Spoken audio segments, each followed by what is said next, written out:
How to introduce yourself, अपना परिचय कैसे दे। Tell me something about yourself, इसका जवाब कैसे दे। गाइज एक बार सोचिए, परिचय तो आपको अपना ही देना है, मैं उसमें आपकी कुछ मदद नहीं कर पाऊंगा। मैं नहीं बताऊंगा कि आप कौन है, कैसे है, कहाँ रहते हैं। परिचय आपको अपना ही देना है। फिर दिक्कत कहाँ आ रही है, क्यों आपको ये वीडियो देखने की जरूरत पड़ रही है, वो इसलिए क्योंकि दिक्कत परिचय देने में है ही नहीं, दिक्कत इंग्लिश बोलने में है। गाइज अगर यही इंट्रोडक्शन आपको अपनी लैंग्वेज में देना है तो आप बहुत ही आसानी से दे पाएंगे, लेकिन जब बात आती है इंग्लिश की तो हम बोलती बंद हो जाती है, क्योंकि हमारी लैंग्वेज में तो हमें पता है कि कौन सा सेंटेंस कब बोला जाता है, लेकिन इंग्लिश में पता नहीं है कि कौन सा सेंटेंस कब बोले, और कुछ गलती भी कर ली तो उस गलती को कैसे सुधारे। सो आज सिर्फ एक वीडियो में गाइज मैंने सारी बातें कवर कर ली है, क्योंकि इंट्रोडक्शन गाइज एक ऐसी चीज है जो सिर्फ इंटरव्यू में नहीं, वो किसी भी जगह पूछा जा सकता है। गैदरिंग हो, स्कूल हो, पार्टी हो, स्कूल में भी टीचर आपको सबके सामने खड़ा कर देंगे और कहेंगे tell me something about yourself. हमें बाद में कुछ नहीं आता है। पार्टी में भी हमारा दोस्त किसी उसके दोस्त को हमारे सामने खड़ा कर देता है और कहता है tell me something about yourself, बाद में हम कुछ नहीं बोल पाते हैं। गाइज इंट्रोडक्शन हर जगह पूछा जा सकता है, इसलिए हमें इंट्रोडक्शन आने की सख्त जरूरत होती है। सो आज एक वीडियो में सारी बातें कवर हो गई है। सिर्फ एक वीडियो गाइज आपने देख लिया, बिलीव मी गाइज आप मक्खन की तरह इंग्लिश बोल पाएंगे, पूरे कॉन्फिडेंस के साथ इंट्रोडक्शन दे पाएंगे। इन सारे स्टेप्स की मदद से आज हम इंट्रोडक्शन देना सीखने वाले हैं। एक एक स्टेप्स को अलग अलग तरीकों से कैसे बोला जाए वो आज हम सीखेंगे। और गाइज मैं आपको बता रहा हूँ कि इंट्रोडक्शन एक ऐसी चीज है जो एक जगह पूछी जा सकती है, वो है इंटरव्यू। तो हमें पता होता है कि इंटरव्यू में हमें इंट्रोडक्शन पूछा जाएगा, तो बिफोर द इंटरव्यू एक टिप मैं आपको दे रहा हूँ, वो टिप को आपने फॉलो कर दिया तो आपका कॉन्फिडेंस यहाँ तक का होगा। वो है बिफोर द इंटरव्यू टिप। आपको क्या करना है, हेलो आई एम XYZ, यहाँ पे आपका नाम लिखना है और I have an interview at 1 PM for the XYZ role. आप जिसके लिए गए हैं वो रोल को यहाँ पे मेंशन करना है। मैं मेरे बताता हूँ, hello I am Mihir Chaudhary, I have an interview at 1 PM for the relationship manager role. यहाँ आप बार बार ये आप बोलेंगे तो आपका कॉन्फिडेंस यहाँ तक का होगा। किसी भी कॉन्वर्सेशन की शुरुआत और अंत जब आपको पता होता है तो आप बहुत ही आराम से और इम्प्रेसिव वे में बोल सकते हैं। आज का पहला पॉइंट है ग्रीटिंग्स। ग्रीटिंग्स का मतलब क्या होता है? ग्रीटिंग्स का मतलब होता है अभिवादन। इसमें क्या आता है, hi, hello, good morning, good evening, good afternoon, ये सब ग्रीटिंग है। लेकिन जब आप इंटरव्यू में है तब आप हाय और हे नहीं बोल सकते। अगर आप इंटरव्यू के लिए गए हैं तब आप हाय और हे ग्रीटिंग में नहीं कहेंगे। आप क्या कहेंगे, good morning, good afternoon, good evening, ये भी कह सकते हैं। और अगर आपको सर या मैडम को पर्सनली कहना है तो आप ये भी कहेंगे कि हेलो सर या हेलो मैडम, ऐसा भी कह सकते हैं। और जब आप स्टेज पे हो तो आप हेलो एवरीवन ऐसा भी कह सकते हैं। इसी तरह आगे बढ़ते हैं। हमारा दूसरा पॉइंट है थैंक देम। उन्होंने हमें बोलने की अपॉर्चुनिटी दी, इसीलिए हमें उनको थैंक यू कहना है। थैंक यू कहने के लिए हम क्या कहेंगे, यहाँ पे मैंने जो लिखा हुआ है ये आपको रट लेना है। First of all, thank you very much for giving me the opportunity to introduce myself in front of you. आप ये बोल सकते हैं। अगर आपको ये लंबा लग रहा है तो आप ये भी बोल सकते हैं, thanks for giving me the opportunity. आप दोनों में से जो भी बोलेंगे वो सही है। और मैं आपको ये भी बता दूं, नॉट नेसेसरी, ये बोलना जरूरी नहीं है। आपको बोलने की इच्छा है तो आप बोल सकते हैं, या तो आप डायरेक्ट ग्रीटिंग्स के बाद नेम के साथ शुरुआत कर सकते हैं, ये भी सही है। ठीक है, तो तीसरा है नेम। हमें अपना नाम बताना है। नाम दो तरीकों से बता सकते हैं, आई एम करके भी बोल सकते हैं, माई नेम इज करके भी बोल सकते हैं। लेकिन आपको खास ध्यान रखना है, यूज योर फुल नेम। आपको अपना फुल नेम ही बोलना है, खास करके तब जब आप इंटरव्यू में है। मैंने एक एग्जांपल लिखा हुआ है, my name is Mihir Chaudhary. अगर आपका नाम मिहिर है तो आप ऐसे बोल सकते हैं, my name is Mihir Chaudhary. I am Mihir Chaudhary ऐसे भी बोल सकते हैं, my name is Mihir Chaudhary ऐसे भी बोल सकते हैं। तो जब खास करके आप इंटरव्यू में है तो फुल नाम ही बोलिएगा, आई एम मिहिर चौधरी या my name is Mihir Chaudhary. अगर आप इनफॉर्मली किसी को मिल रहे हैं, ऐसे ही किसी को मिल रहे हैं, तो आई एम मिहिर या माई नेम इज मिहिर करके भी बोलेंगे तो चलेगा। खास ध्यान आपको ये रखना है, डोंट से माई सेल्फ। आपको माई सेल्फ नहीं बोलना है, ये गलत होता है, अ बिग नो। क्योंकि माई सेल्फ अगर आपने इंटरव्यू में बोल दिया तो ये तो बहुत ही आपने बड़ी गलती कर दी, ऐसा होगा। सो आपको इंटरव्यू में तो खास करके माई सेल्फ बोलना ही नहीं है, ऐसे भी नहीं बोलना है, क्योंकि ये बहुत ही गलत होता है। हमने ये भी कर लिया, ये भी कर लिया, ये भी कर लिया। अब बात करते हैं प्लेस के बारे में। प्लेस के बारे में बात करने से पहले आपको बता दूं कि आप इंटरव्यू के रूम में है, आपने हाय हेलो भी कर लिया, आपका नेम भी बता दिया, फिर भी आपसे पूछा जाए tell me something about yourself, तो आपको ये स्टेप्स को रिपीट नहीं करना है। आपको डायरेक्ट शुरुआत करनी है प्लेस से। प्लेस बताने के लिए इन स्टेप्स का उपयोग किया जाता है। I am from, I belong to और I hail from. I am from, I belong to and I hail from, ये तीनों आप जहां से है, आपका जहां जन्म हुआ है उस स्थल का निर्देश करते हैं। एग्जाम्पल देता हूं, मैं अगर दिल्ली से हूं तो I am from Delhi, I belong to Delhi and I hail from Delhi. और अगर आप जहां रहते हो उस स्थल का नाम बताना है तो आपको इसका यूज करना पड़ेगा, currently living in. As example, I hail from Delhi but currently living in Chandigarh. मैं हूँ दिल्ली से लेकिन अभी रहता हूँ चंडीगढ़ में। फिर से ऊपर आ जाते हैं, आपको होगा कि इट सेल्फ क्यों लिखा हुआ है।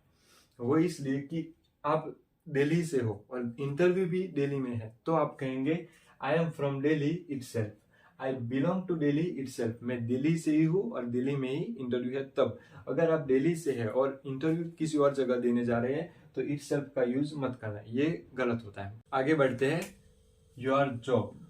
योर जॉब का मतलब होता है आप क्या करते हैं। आप कुछ भी नहीं करते हैं तो आप ऐसा भी कह सकते हैं, I am a home maker. शुरुआत कैसे करनी है, आई एम और ए या एन के साथ शुरुआत कर सकते हैं। आप कुछ नहीं करते हैं तो I am a home maker ऐसे भी कह सकते हैं। आप टीचर है तो आई एम अ टीचर, आप इंजीनियर है तो आई एम एन इंजीनियर, और आप बिजनेसमैन है तो आई एम अ बिजनेसमैन, ऐसा कह सकते हैं। अब आगे बात करते हैं पर्सनालिटी की। पर्सनालिटी मतलब व्यक्तित्व, आप कैसे है उसे आई एम और आप जैसे भी है उसे बोलकर खत्म कर सकते हैं, या तो आई ए और एन और पर्सन लगा के बोल सकते हैं। I am a open minded, मैं खुले विचारों का हूं। I am a goal oriented person, और I am a creative and hard working person. ये जो है गोल ओरिएंटेड और क्रिएटिव हार्ड वर्किंग है, उसे आप जॉब या तो इंटरव्यू वगैरह में बोल सकते हैं। और आप जो देख रहे हैं ओपन माइंडेड, गोल ओरिएंटेड और क्रिएटिव एंड हार्ड वर्किंग, ये सब एडजेक्टिव्स है।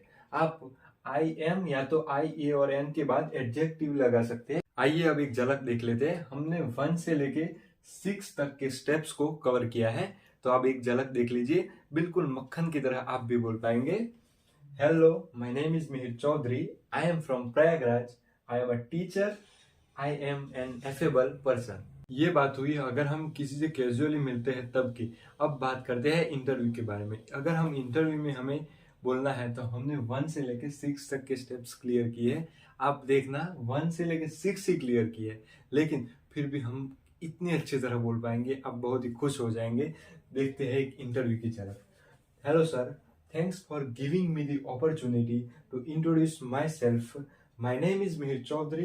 I am from Prayagraj. I am a creative and hardworking person.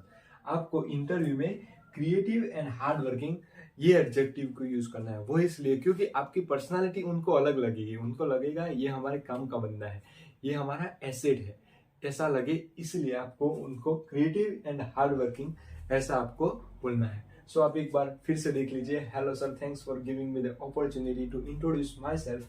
My name is Mir Chaudhary. I am from Prayagraj. I am creative and hard working person. So आप भी आपका बना सकते हैं। मैं तो कहता हूँ वीडियो को आप यहाँ पे पॉज कर लीजिए और कमेंट में जाके अपना इंट्रोडक्शन ऐसे लिखिए, आप खुश हो जाएंगे, आप खुद बना पाएंगे। आप हमने कुछ नहीं किया, हमने 1 से लेकर 6 तक स्टेप्स को क्लियर किए, इन्हीं स्टेप्स को यहाँ पे मेंशन कर दिया। आपको यही करना है, आप भी कर सकते हैं। अब बात करते हैं क्वालिफिकेशन के बारे में। तो क्वालिफिकेशन में क्या है, आई एम इन क्लास 7। अगर आप 7th स्टैंडर्ड में पढ़ रहे हैं तो आप कह सकते हैं आई एम इन क्लास 7। जिस भी स्टैंडर्ड में पढ़ रहे हैं, I M in class 8, I am in class 9, ऐसा आप कह सकते हैं। यहाँ पे आप टीएच मेंशन नहीं कर सकते, आप टीएच मेंशन नहीं कर सकते। अगर आपको टीएच मेंशन करना है तो आपको बोलना पड़ेगा I am in 7th standard, या तो I M in 8th standard, या तो I M in 9th standard, या तो ग्रेड 7th स्टैंडर्ड, या तो 7th ग्रेड, ऐसा आप बोल सकते हैं।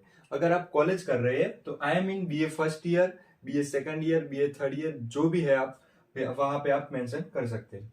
अगर आप इंटरव्यू के लिए जा रहे हैं तब आपको बताना पड़ेगा कि आप कौन सा सब्जेक्ट पढ़ रहे हो और कौन सी यूनिवर्सिटी से पढ़ रहे हो।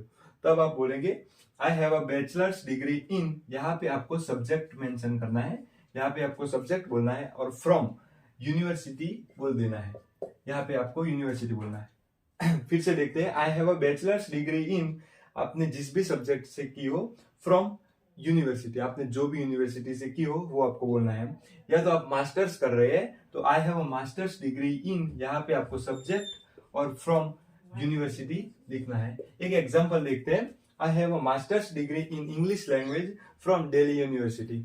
I have a masters degree, यहाँ पे हमने सब्जेक्ट लिख दिया English language from Delhi university, यहाँ पे हमने यूनिवर्सिटी का नाम मेंशन कर दिया। तो आप क्वालिफिकेशन अपना ऐसे बता सकते हैं। एक खास बात आपको बाद में ये बतानी थी, अगर आप इंटरव्यू के लिए जा रहे हैं और क्वालिफिकेशन बताना है तो आप प्लेस के बाद योर जॉब मेंशन नहीं करेंगे। योर जॉब आप नहीं बोलेंगे, प्लेस से सीधा पर्सनालिटी पे और पर्सनालिटी से सीधा क्वालिफिकेशन पे आप आ सकते हैं। अब बात करते हैं स्किल और एक्सपीरियंसेस के बारे में। तो आई एम अ फ्रेशर, जब आपके पास कोई एक्सपीरियंस नहीं होता है तब आप एक फ्रेशर कहलाते हैं। अभी अभी आपने कॉलेज को पास आउट किया है, तब आपके पास कोई एक्सपीरियंस नहीं होगा, सो आप एक फ्रेशर कहलाएंगे। तो आप बोलेंगे आई एम अ फ्रेशर। अगर आपके पास एक्सपीरियंस है तब की बात I have 3 years experience in, आपके पास जिस भी फील्ड में एक्सपीरियंस है वो आप यहाँ पे बोलेंगे। आपके पास 3 years का है तो 3 years, 4 years का है तो 4 years, 5 years का है तो 5 years। I have 3 years experience in, आपके पास जिस भी फील्ड में है वो। उसको दूसरी तरह से बोलेंगे I have 3 years of experience in, यहाँ पे आपके पास जिसके बारे में एक्सपीरियंस है वो आप यहाँ पे बोलेंगे। ये बोलो या ये बोलो, दोनों सही है। तो देख लेते हैं। I have 3 years experience in marketing. I have 3 years experience in marketing, ऐसा भी बोलेंगे तो सही है, या तो I have 3 years of experience in marketing, ऐसा बोलेंगे तब भी सही है। और दूसरा है, अगर आप कई दूसरी जगह या तो किसी भी जगह आप यहाँ अभी आप कुछ वर्क कर रहे हो और वो आपको बोलना है, तो आप बोल सकते हैं I have been working for 3 years at, आपको यहाँ पे कंपनी का नाम मेंशन करना है और एज के बाद ए या तो एन और आप जो भी है वो आपको लिखना है। एक एग्जांपल लिखा हुआ है, I have been working for 3 years at ICICI bank as a branch manager, यहाँ पे लिखा हुआ है, आप देख सकते हैं I have been working for 3 years। यहाँ पे आपके पास जितने ईयर से आप काम कर रहे हैं, 4 हो या 5 हो, वो लिख सकते हैं I have been working for 3 years at ICICI bank as a branch manager, ऐसा आप बोल सकते हैं। ठीक है, तो अब बात करते हैं फैमिली के बारे में। फैमिली के बारे में बात करने से पहले मैं आपको बता दूं, अगर आप किसी से नॉर्मली मिल रहे हैं तो आप ये वाला और ये वाला स्किप कर सकते हैं, ये आप नहीं बताएंगे तो चलेगा। आप सीधा फैमिली के बारे में बता सकते हैं। फैमिली के बारे में आपको बहुत ही लंबा नहीं बताना है, बहुत ही आपको शॉर्ट में उसको समाप्त करना है। सो I live in a nuclear या तो ज्वाइंट फैमिली आप बोल सकते हैं। न्यूक्लियर मतलब छोटा परिवार और ज्वाइंट फैमिली मतलब बड़ा परिवार, आप जैसे भी है वो बोल सकते हैं। I live in a nuclear या तो ज्वाइंट फैमिली। दूसरा है देयर आर, आपकी फैमिली में जितने मेंबर्स है उनका नंबर। मेरी फैमिली में 5 है तो मैं 5 बोलूंगा। There are 5 of us in my family, आपके फैमिली में 9 है तो there are 9 of us in my family. There are 5 people, there are 5 people in my family आप बोल सकते हैं, या तो there are 9 people in my family. ये नंबर आपको बोलना नहीं है, मैंने सिर्फ आपके नॉलेज के लिए यहाँ पे लिखा हुआ है। अगर आप किसी से नॉर्मली मिल रहे हैं और आपको बोलना है आगे, तो आप दे आर करके बोल सकते हैं। They are my parents, they are my grandparents, आप ऐसा बोल सकते हैं। मैंने यहाँ पे एक लिखा हुआ है there are 9 of us in my family. यहाँ पे 10, 6, 5, 4 आपके फैमिली में जितने मेंबर्स हो उतना आप यहाँ पे लिख सकते हैं, और इंटरव्यू में या तो किसी से नॉर्मली इंट्रोडक्शन में आप बोल सकते हैं। अब बात करते हैं हॉबीज के बारे में। तो आपकी हॉबी एक है तो माई हॉबी इज करके आप बता सकते हैं। माई हॉबी इज डांसिंग, या तो माई हॉबी इज सिंगिंग, या तो my hobby is playing.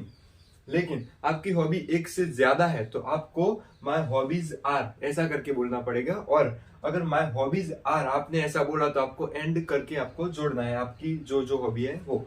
So my hobbies are dancing and singing, या तो my hobbies are playing and watching cricket, ऐसा आप बोल सकते हैं। लेकिन ये और ये पुराना हो गया, आजकल लोग नए तरीकों से बोलते हैं। तो नया तरीका क्या है, आई लाइक या तो लव या तो एंजॉय करके आप बोल सकते हैं। तो आई लाइक डांसिंग, या तो आई लव सिंगिंग, या तो आई एंजॉय प्लेइंग क्रिकेट, आप ऐसा बोल सकते हैं। और यहाँ पे एक से ज्यादा बोलना है तो उसमें कोई फेरफार नहीं होगा, आप ऐसे ही बोल सकते हैं I like dancing and singing, या तो I love dancing and singing, या तो I enjoy playing cricket and watching cricket, आप ऐसा बोल सकते हैं। तो आप हॉबीज को इंटरव्यू हो या किसी से नॉर्मली मिल रहे हो तो इंट्रोडक्शन में ऐसे आप बता सकते हैं। हमने हमारा सारा इंट्रोडक्शन बता दिया है। अब बारी है हमारे आंसर को समाप्त करने की, हमारा इंट्रोडक्शन समाप्त करने की। तो हमें पूछा गया था टेल मी अबाउट योरसेल्फ, तो हम कहेंगे दैट्स ऑल अबाउट मी।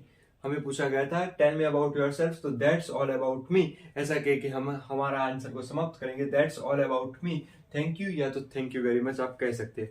अगर किसी से आप नॉर्मली मिल रहे हैं, आपके दोस्त के दोस्त को आप मिल रहे हैं, तो आप that's all about me, now tell me about yourself ऐसा कह के बात को कंटिन्यू कर सकते हैं।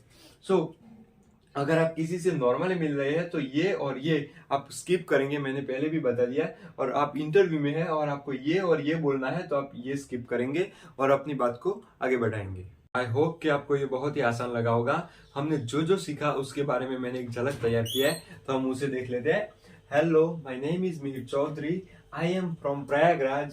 I am a teacher. I am an affable person. There are 5 of us in my family.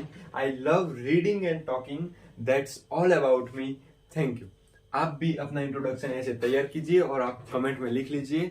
आपको जहां भी दिक्कत आ रही है उस वीडियो को दोबारा देखिए और वीडियो को पॉज कर करके आप नोट डाउन कर लीजिए और अपना इंट्रोडक्शन पे ऐसे हमने पहले जो लिखा था उसको एड ऑन करके इतना इंट्रोडक्शन आप भी बना लीजिए और बार बार प्रैक्टिस करके उसे तैयार कर लीजिए।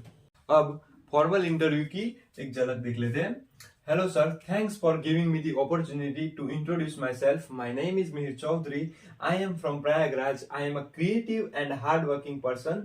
I have a master's degree in English language from Delhi University.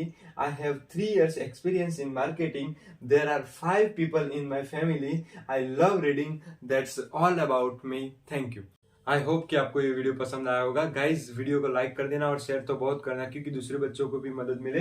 हमने 1 से लेकर 11 तक के स्टेप्स को क्लियर किया और इंट्रोडक्शन अपना तैयार किया।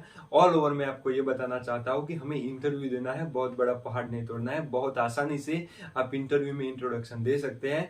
मिलते हैं नेक्स्ट वीडियो में बहुत आसानी से इंग्लिश सीखने के लिए। तब तक के लिए वीडियो देखते रहना। जय हिंद।